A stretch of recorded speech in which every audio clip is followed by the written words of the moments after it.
All right, that wasn't so bad and it wasn't so big, right? Only 3 routers, easy to do. Easy to do. Understanding how to configure OSPF, taking a look around, see who's who and what's what, right? Now, we're going to do the designated router and backup designated router. I'm not going to say much about it because I want you guys to see it, all right? They've changed certain things on there to make, because I got to tell you, the rule, because the whole point of DR and BDR is so designated router or backup designated router is for the designated router to, everybody sends information to the DR. The backup, the BDR is just there in case the DR fails, and then the DR sends the information to everybody else. The other routers, that are not DR or BDR, they're called DROTHERs, designated router other, okay, DROTHER, right? That's the state that they're in. And that's what they in creating the neighbor relationship, that's where they stop. And then they stop at the two-way state. They stop at the two-way state. But the point is that in the election process, just to get this out of the way, in the election process, OSPF looks first at the IP address on any physical interface within its own broadcast domain or multi-access network. If it notices, and this is Cisco's words up to the 200-125, when it notices loopback addresses, it will choose a loopback address over the IP address on the physical interface. And let me emphasize, highest IP address, all right? So it won't choose the highest IP address on the physical interface, it'll choose the highest loopback on that particular broadcast domain. What can trump that? The priority number. Every router in Ethernet, as you'll see, has a priority number of 1. When I say Ethernet, that means we're running fast Ethernet cables, all right? Not serial, but you'll see in the lab, all right, where it will create a priority number of 1, okay? If you have a priority number of 1, because 0 means no elections, because the range is from 0 to 255. If it has 1, then it has to, if everybody's 1, it can't make a determination. So it has to go for the loopback in this case. If no loopback, then it'll go to the IP address on the physical interface. Cisco always said that the router ID, if you manually input the router ID, it will trump everybody, right? You're going to see that that's not the case. I'll let the lab, and it's going to be a very simple lab, okay, just to understand the concept of DR, BDR. All right, I may have to expand on it later on in volume 2 or what have you, who knows? All right, but for right now, to get the basic understanding of how DR and BDR works, and you'll hear me talking in there, so you'll see what's going on.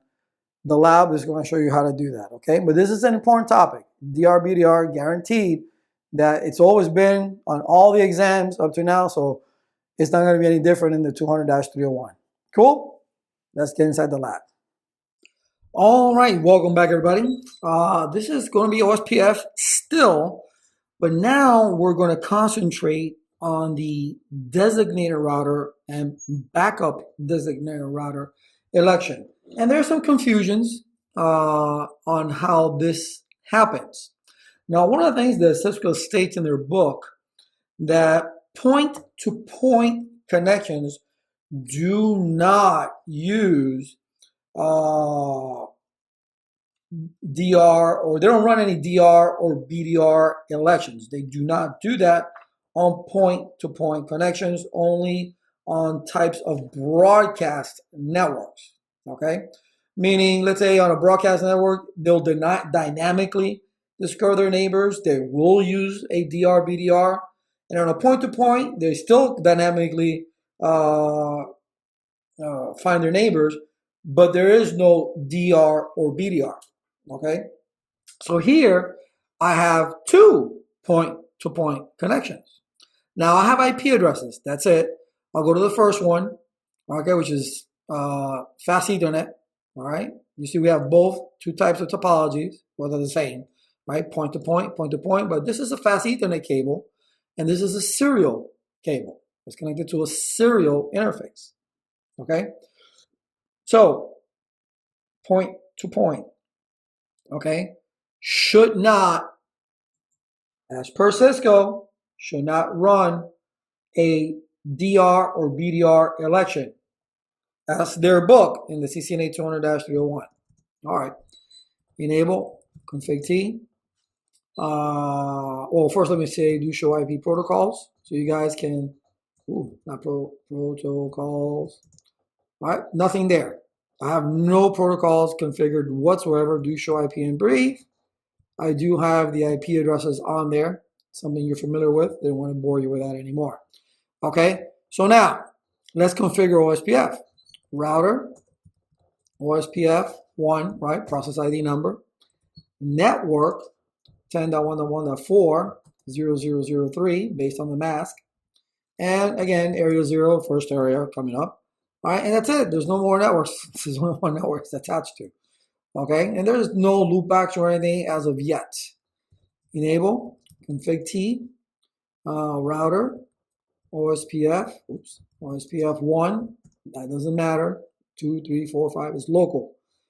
Network 10.1.1.4.0003 area 0 UWR. So let's wait to that, the process, downstate, in state, two-way state, all that good stuff until we see the full loading. We'll actually fast forward through time currently instead of just sitting here twiddling our thumbs. Okay. Let's go up here. Enable. First of all, let's see if OSPF took show IP protocols. And OSPF is routing for this particular network. Not that it needs to, because we're directly connected to each other. Because if you look at the show IP route, right, connected directly. All right, but show IP OSPF interface, and the interface is F00, I believe. F00, yes. F00. What do we see? What do we see? Okay, so the first thing we want to look at is see the router ID is the IP address of this particular router. Because remember, router IDs need to be unique for each router. So for this router, the router ID is 10.1.1.5. All right, and then the network type is broadcast because it's Ethernet. So therefore, the priority is set to 1 by default. I didn't do that. You didn't see me do that, did you? Set to default. Guess what?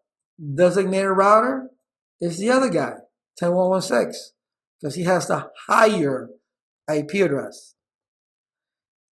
Just like STP runs an election, but it looks for the lowest, right? The lowest bridge ID.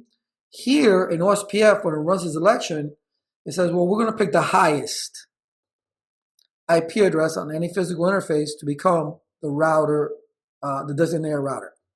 So 10.1.1.6 is the designated router, and the backup designated router is me, 10.1.1.5.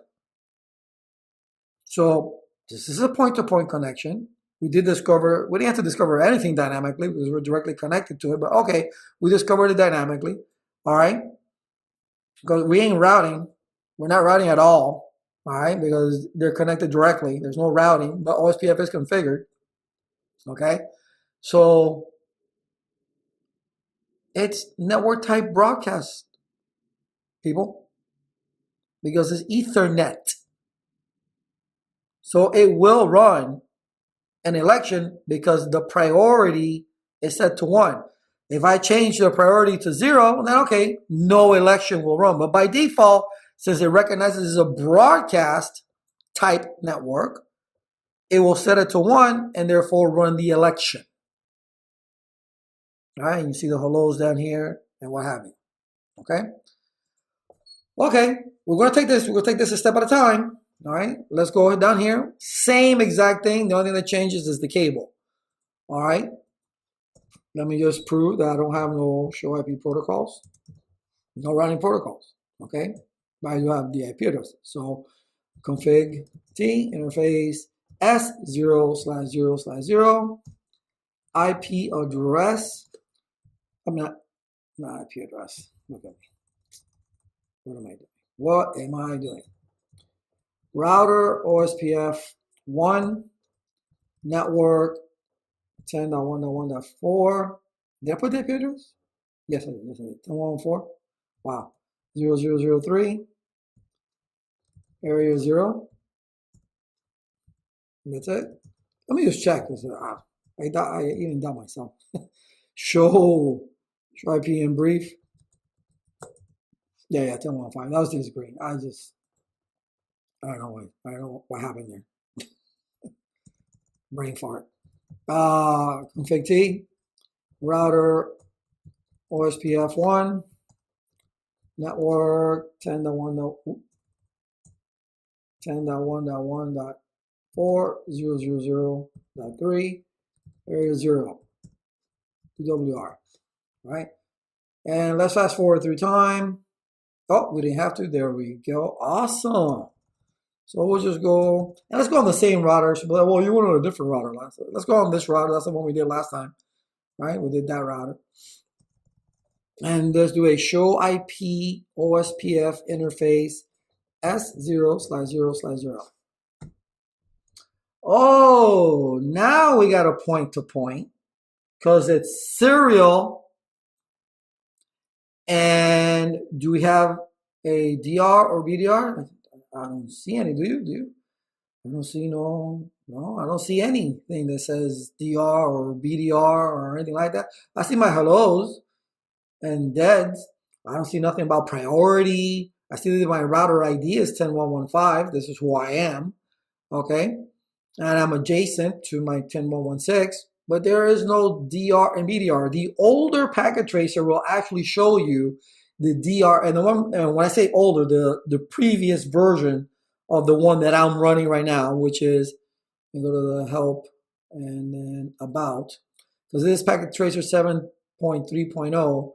The older one, I think it was just 7.2 or 7.0. I don't know. That one actually told you no DR, no BDR. This one is just point to point. And the priority is 0. It'll tell you that. The other one did tell you that. This one is not telling you that. Okay? So on a serial, it looks at it as a point-to-point. But if you run an Ethernet cable, it looks at it as a broadcast. Okay? So I just showed you right there. I haven't done anything crazy. I just configured OSPF. That's all I did, and put the IP addresses on there. Period. Just change the cable. So when you do your reading, when it states in Cisco's book, okay, when it states in their book that it says that the point-to-point, okay, I'm even going to give you the chapter and page number. In Volume 1, Chapter 21, page 501. Point-to-point. Yes, it discovers neighbors dynamically. Does it use DR, BDR? No. It doesn't say serial. It doesn't say broadcast. Okay? On a broadcast, it does use a DR and BDR. Well, who the hell's a broadcast? It's Ethernet. It's Ethernet. So that is a broadcast or multi-access network. Okay? That is what it deals with. So you can see that little table that they have there is like, huh? So do your reading, because I just proved to you that that is not true. Okay? Because this is a point-to-point connection. Tell me it's not.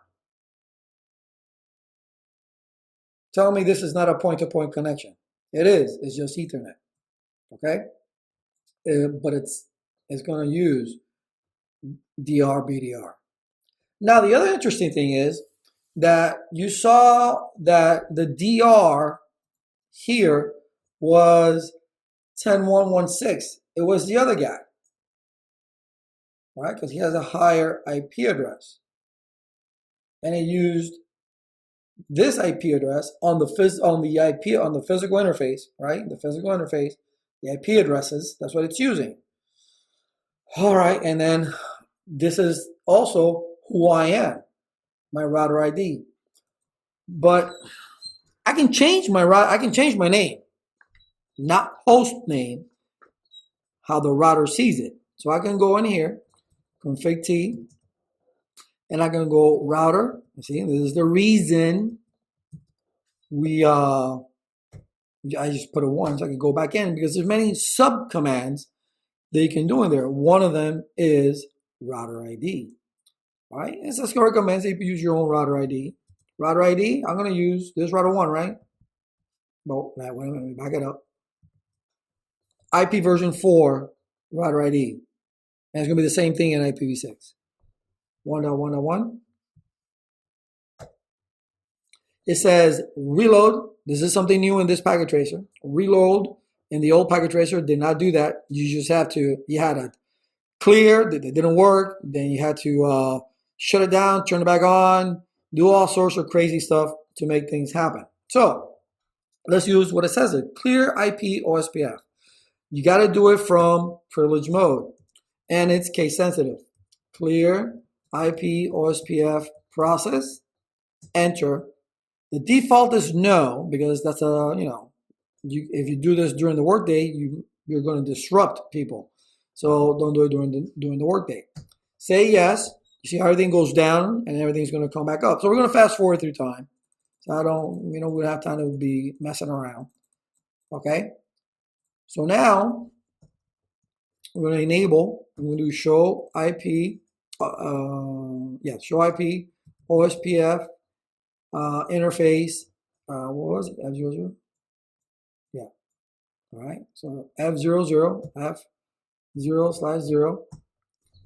And now you can see that my name is 1.1.1.1. That's how the router sees it, even though my IP address is 10.1.1.5, but it's using my router ID.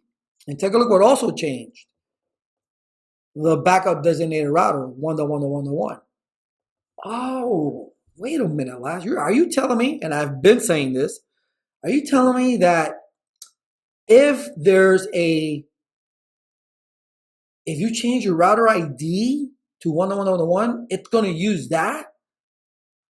Apparently, because what the rule used to be is the following.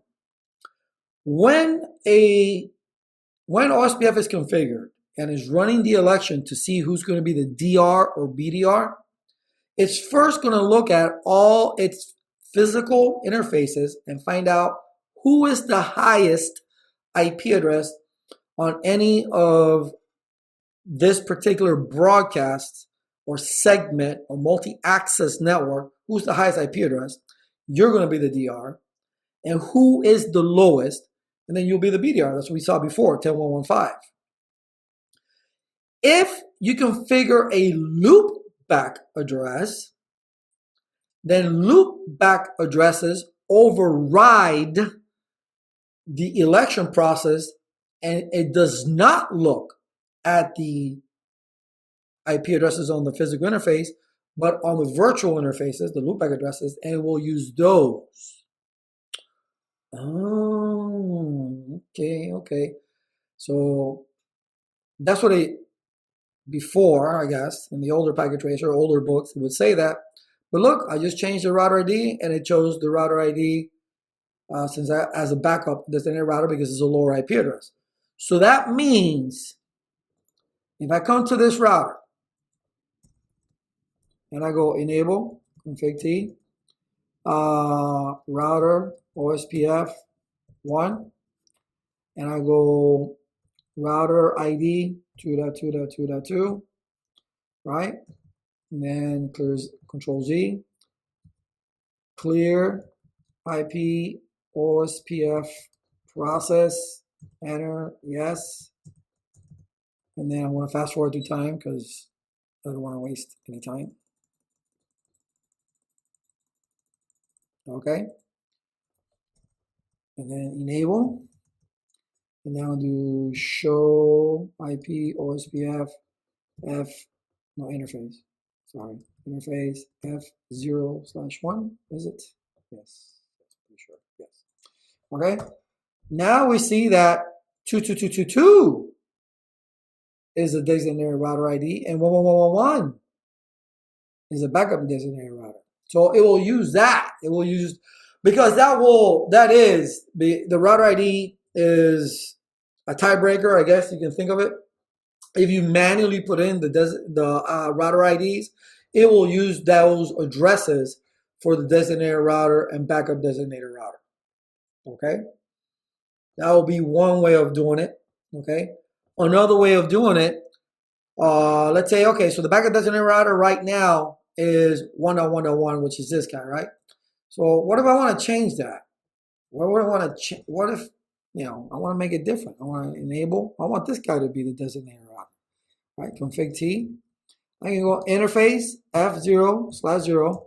I can go IP OSPF process or priority. Sorry, not process. Priority. And now put a question mark. You see it goes from 0 to 255. 0 means no election. 0. All right. By default, on a broadcast multi-access network, right? Broadcast network meaning Ethernet. All right. I'm going to put this guy at 255. He's the highest, right? It's the highest. I'm going to leave the other one alone because he's got one, right? So didn't tell me to clear anything. Didn't tell me to do nothing. But you know what? I'm going to reload anyway. All right, I'm not going to, because reload is like kicking it in the butt. All right, instead of doing the clear IP OSPF process. Because every time it goes up and down, up and down, up and down, the election will redo itself, okay? So let's see what this says now. Show IP OSPF interface F0/0. Let me see. State is waiting. See that? Because this has a priority. So right now it still doesn't have no designated router. And I have no backup designated router. I'm waiting. Okay, we're waiting. It's taking time. So let's fast forward through time. Fast forward. Come on. A million different times. Let's go back up. Let's see. Let's try it again. Show IP OSPF interface F0/0. Okay, type broadcast. Here we go. Hey, look at that. The designated router is now 1.1.1.1. And the backup designated router is 2.2.2.2. It's flipped because the priority will trump it. Okay? The priority will trump it. Even though Cisco recommends that you put in your own router ID, but you see that can affect the router. So doing the priority, changing the priority on the actual interface will trump that. And it will use whatever link you want to be, or for whatever router to be the designated router. All right. Now remember, with OSPF, and I've asked you to remember these particular addresses: 224.0.0.5 and 224.0.0.6. Okay.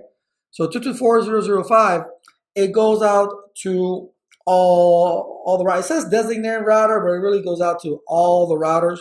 Because it uses two of them, right? Because it needs to communicate with two different routers, one with a designated router and one with the backup designated router. Now the designated router, it will use the 224.0.0.5, okay, and then if it's using for the BDR, it'll be 224.0.0.6.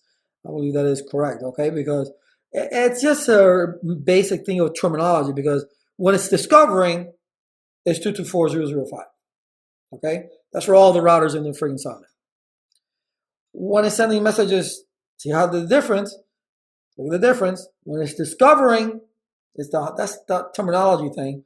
When it's discovering, hey, 224.0.0.5, right? Everybody in the same subnet. But when it's sending OSPF messages to DR or BDR, it'll do it using 224.0.0.6.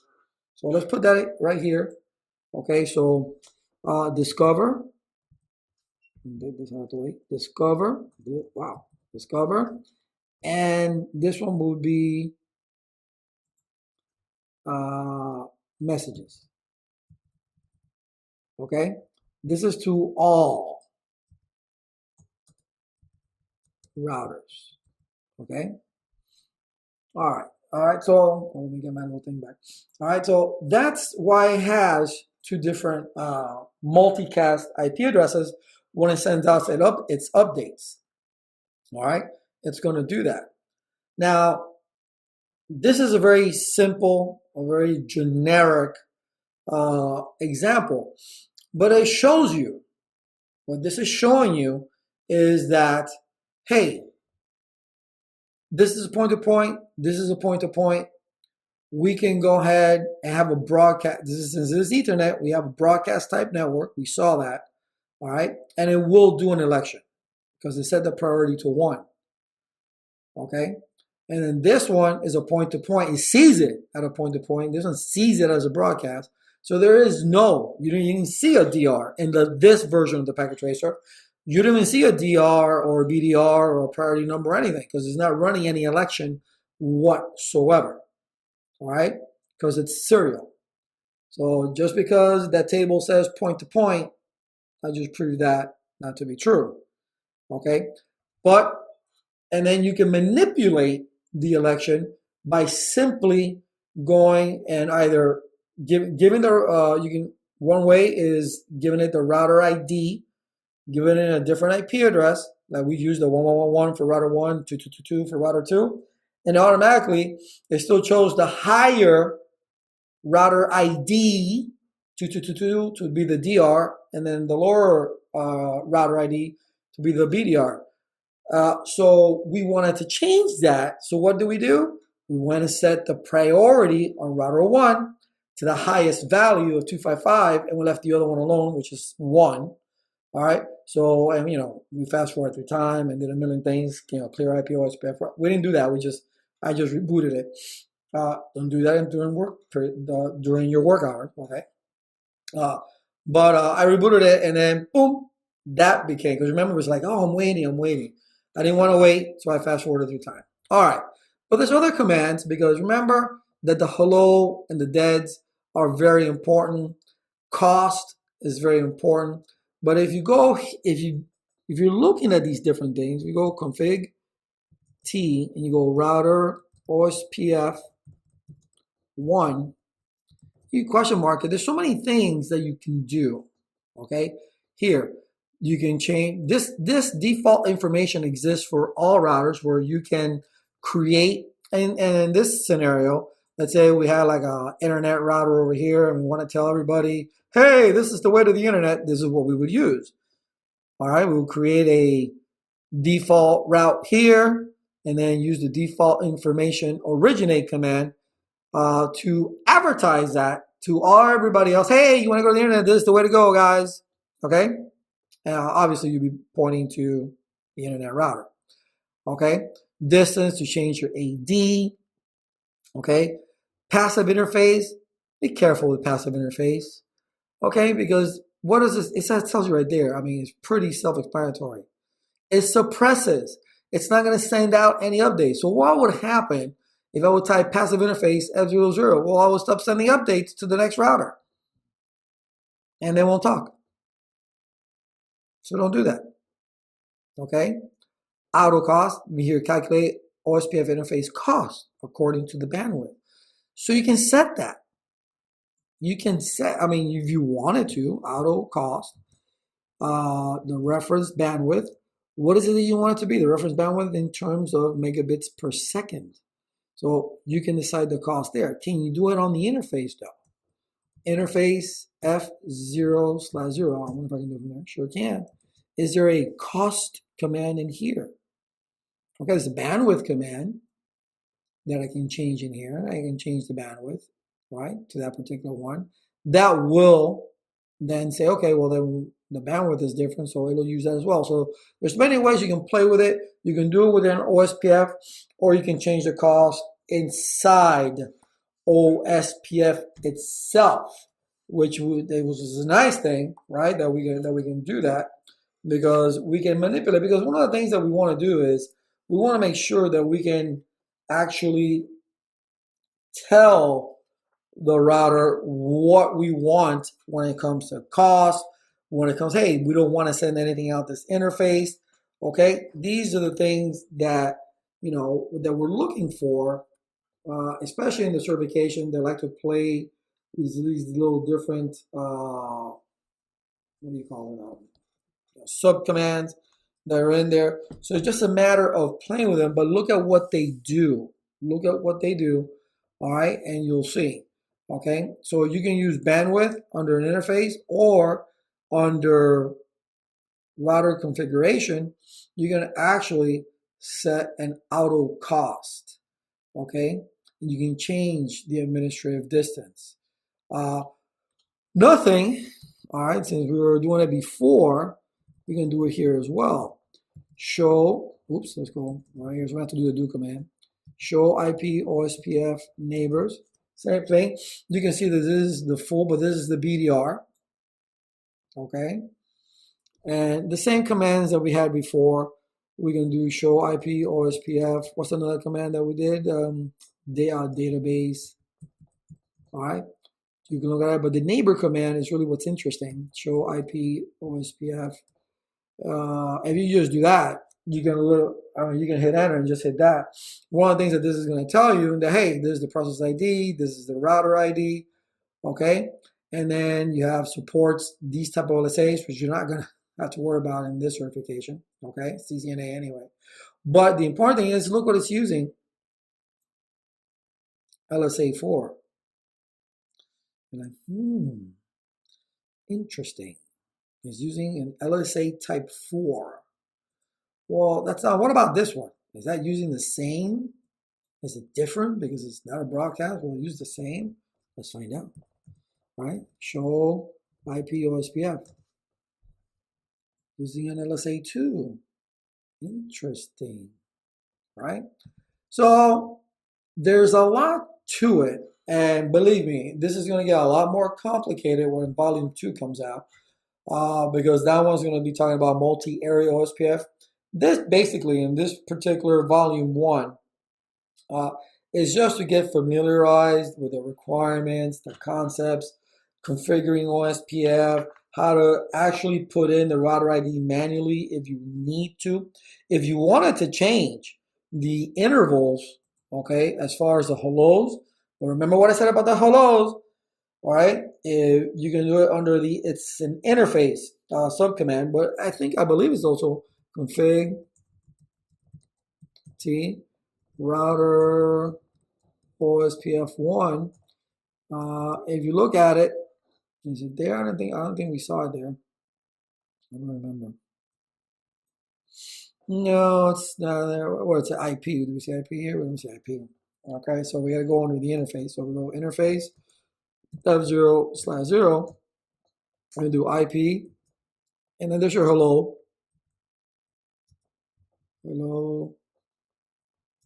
interval, right?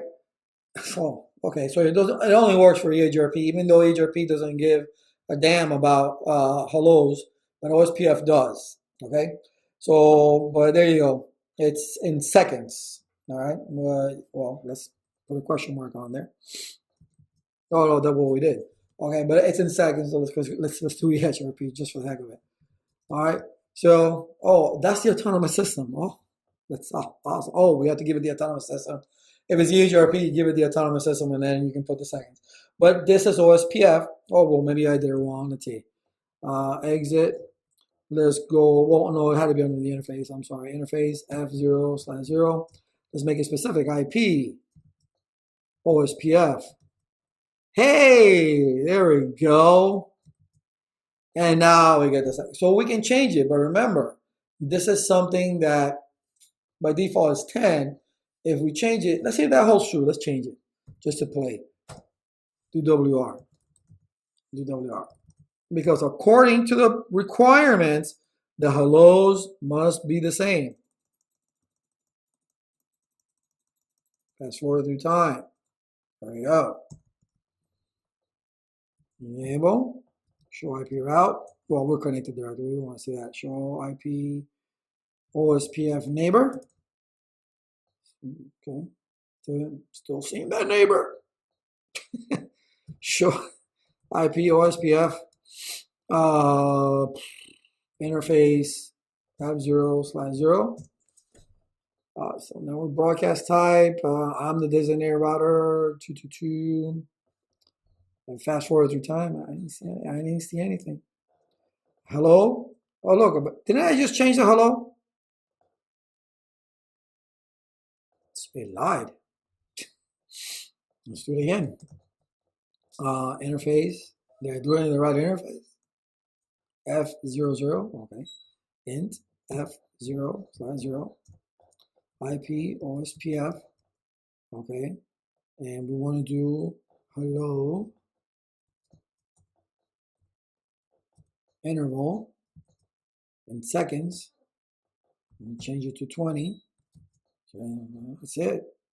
That's the command right there to change the intervals, for hellos to WR. All right, let's fast forward through time.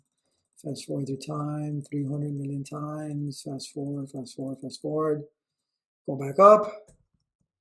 Enable, show IP interface, F0, no, show IP OSPF interface, F0/0.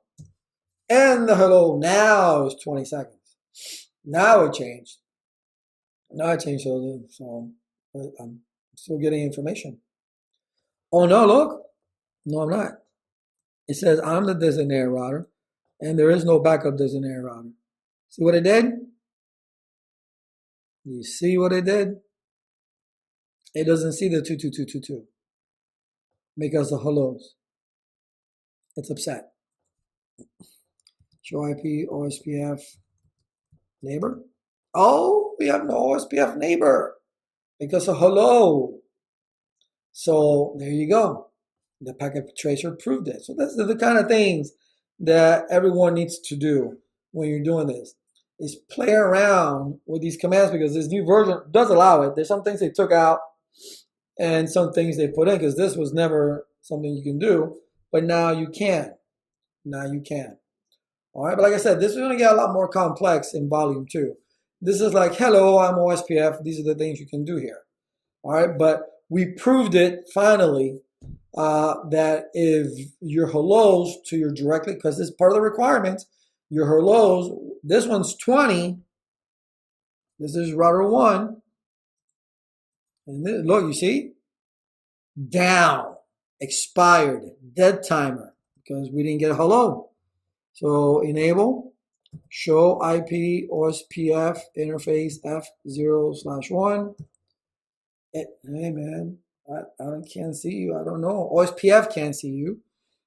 Show IP OSPF neighbor. No OSPF. Show IP route. We're directly connected. Ping 10.1.1.5. There's no routing here, okay? But OSPF, the routing protocol, can't see you. So if you were routing, okay, and you wouldn't be able to make a neighbor relationship with this guy, and there were people over here running OSPF as well, well, you're not going to be able to see those people because you can't even make a relationship with this guy. You're in the same area, you have the same subnet, but your hellos are different. So you will not be able to see anybody else. You see that? And that will hold true for this one as well. All right? It won't see that. So the hellos are part of the requirements. All right? Not only the same area, not only the same subnet, but the hellos need to be the same as well. And we just proved that there. So again, welcome to OSPF. We changed the priority value, we changed the hello intervals, we changed the router ID, and you see how it overwrote who's going to be the DR, the BDR in a broadcast type network, which means it's Ethernet. Okay, so I mean that's pretty much it for right now. And then we looked at the neighbors and stuff like that. If you have different hellos, you can't see any neighbors. And that's it. That's DR and BDR. Again, this is volume 1. Once we get to volume 2, things are going to get a little bit more complex. The topology is going to become a little bit bigger. Cool? See you in the next one.